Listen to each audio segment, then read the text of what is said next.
खबर बंगाल से है। खबर किसी इंसान के मौत की नहीं, बल्कि एक विचार के मौत की है।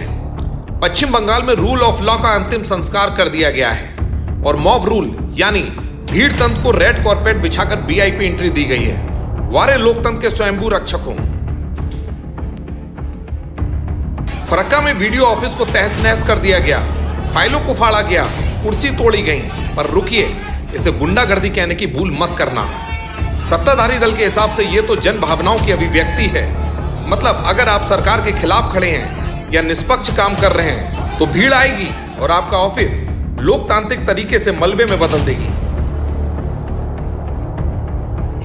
चुनाव आयोग के अफसरों का काम है निष्पक्ष चुनाव कराना, लेकिन बंगाल में उनका स्वागत फूलों से नहीं, पत्थरों से और लाठियों से होता है। एक एईआरओ और 2 माइक्रो ऑब्जर्वर अस्पताल में भर्ती हैं। सोचिए, जब चुनाव ड्यूटी करने वाले अफसर ही सुरक्षित नहीं है तो आम वोटरों की विसात क्या है।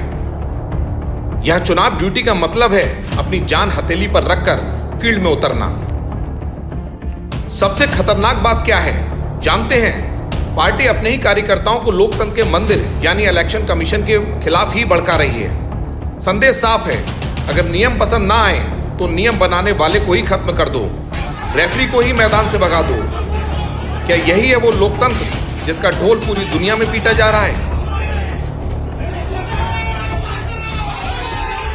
जब शासन की लाठी जनता की रक्षा की बजाय जनता और अधिकारियों का सिर फोड़ने के काम आने लगे तो समझ लीजिए कि लोकतंत्र अब सिर्फ किताबों में बचा है। फिलहाल बंगाल की सड़कों पर तो सिर्फ लाठी तंत्र का नंगा नाच हो रहा है।